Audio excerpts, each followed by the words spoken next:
श्री गणेशाय नमः। ओम नमो भगवते वासुदेवाय।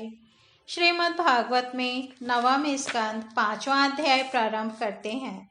दुर्वासा जी की दुख निवृत्ति। श्री सुखदेव जी कहते हैं, परीक्षित, जब भगवान ने इस प्रकार आज्ञा दी तब सुदर्शन चक्र की ज्वाला से जलते हुए दुर्वासा लौटकर राजा अम्बरीश के पास आए और उन्होंने अत्यंत दुखी होकर राजा के पैर पकड़ लिए। दुर्वासा जी की यह चेष्टा देखकर और उनके चरण पकड़ने से लज्जित होकर राजा अम्बरीश भगवान के चक्र की स्तुति करने लगे। उस समय उनका हृदय दयावश अत्यंत पीड़ित हो रहा था। अम्बरीश ने कहा, प्रभो सुदर्शन, आप अग्नि स्वरूप हैं, आप ही परम समर्थ सूर्य हैं। समस्त नक्षत्र मंडल के अधिपति चंद्रमा भी आपके स्वरूप हैं। जल, पृथ्वी, आकाश, वायु, पंच तन्मात्रा और संपूर्ण इंद्रियों के रूप में भी आप ही हैं। भगवान के प्यारे 1000 दांत वाले चक्रदेव, मैं आपको नमस्कार करता हूँ। समस्त अस्त्र शस्त्रों को नष्ट कर देने वाले एवं पृथ्वी के रक्षक, आप इन ब्राह्मण की रक्षा कीजिए। आप ही धर्म है, मधुर एवं सत्यवाणी है। आप ही समस्त यज्ञों के अधिपति और स्वयं यज्ञ भी हैं। आप समस्त लोकों के रक्षक एवं सर्वलोक स्वरूप भी हैं। आप परम पुरुष परमात्मा के श्रेष्ठ तेज हैं। सुभाग, सुनाभ, आप समस्त धर्मों की मर्यादा के रक्षक हैं। अधर्म का आचरण करने वाले असुरों को भस्म करने के लिए आप साक्षात अग्नि हैं। आप ही तीनों लोकों के रक्षक एवं विशुद्ध तेजोमय हैं। आपकी गति मन के वेग के समान है और आपके कर्म अद्भुत हैं। मैं आपको नमस्कार करता हूँ, आपकी स्तुति करता हूँ। वेदवाणी के अधीश्वर, आपके धर्म में तेज से अंधकार का नाश होता है और सूर्य आदि महापुरुषों के प्रकाश की रक्षा होती है। आपकी महिमा का पार पाना अत्यंत कठिन है। ऊंचे नीचे और छोटे बड़े के भेदभाव से युक्त यह समस्त कार्य कारणात्मक संसार आपका ही स्वरूप है। सुदर्शन चक्र, आप पर कोई विजय नहीं प्राप्त कर सकता।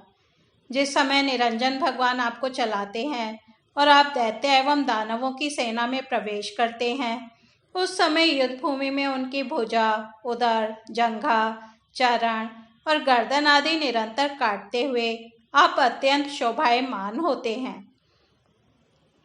विश्व के रक्षक, आप रणभूमि में सबका प्रहार सह लेते हैं। आपका कोई कुछ नहीं बिगाड़ सकता। गदाधारी भगवान ने दुष्टों के नाश के लिए ही आपको नियुक्त किया है। आप कृपा करके हमारे कुल के भाग्योदय के लिए दुर्वासा जी का कल्याण कीजिए। हमारे ऊपर यह आपका महान अनुग्रह होगा।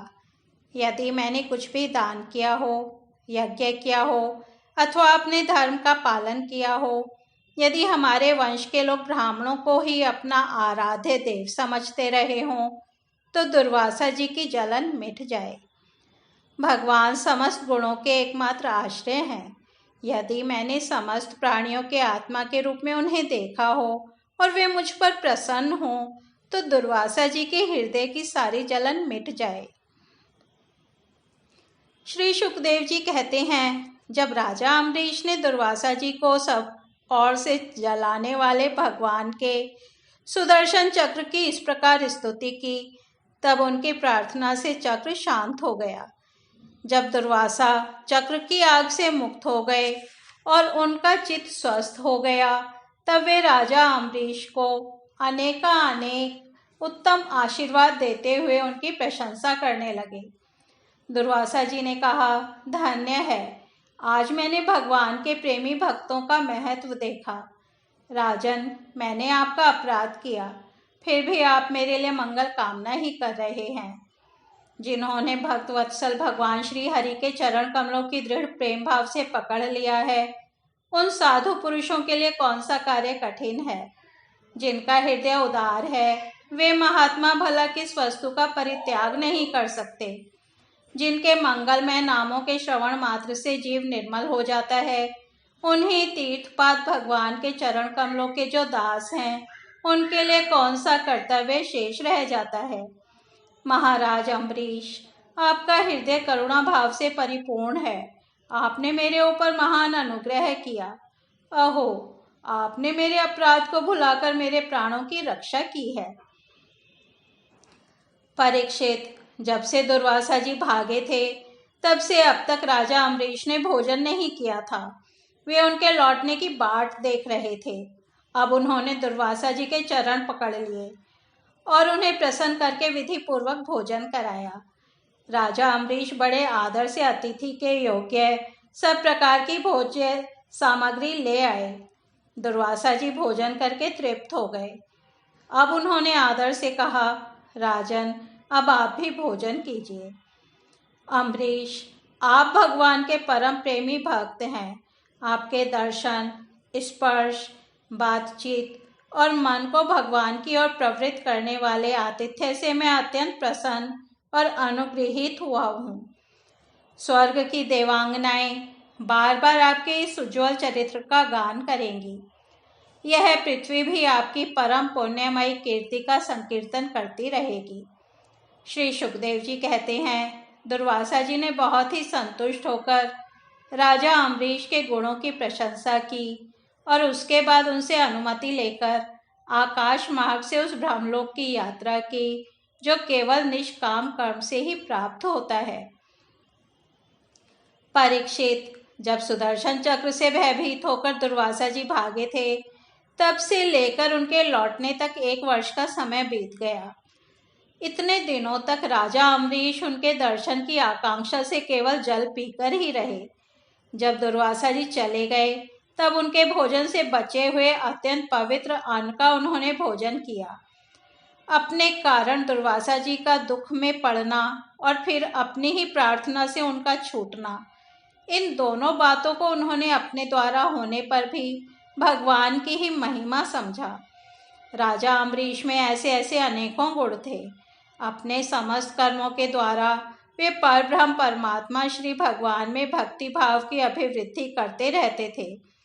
उस भक्ति के प्रभाव से उन्होंने ब्रह्मलोक तक के समस्त भोगों को नरक के समान समझा। तदनंतर राजा अम्बरीश ने अपने ही समान भक्त पुत्रों पर राज्य का भार छोड़ दिया और स्वयं वे वन में चले गए। वहाँ वे बड़ी धीरता के साथ आत्मस्वरूप भगवान में अपना मन लगाकर गुणों के प्रवाह रूप संसार से मुक्त हो गए। परीक्षित, महाराज अम्बरीश का यह परम पवित्र आख्यान है। जो इसका संकीर्तन और स्मरण करता है वह भगवान का भक्त हो जाता है। इस तरह से श्रीमद् भागवत में 9वां स्कंद 5वां अध्याय समाप्त होता है।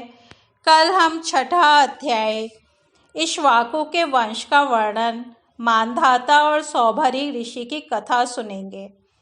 तब तक हम यहीं विराम देते हैं। हरि ओम तत्सत।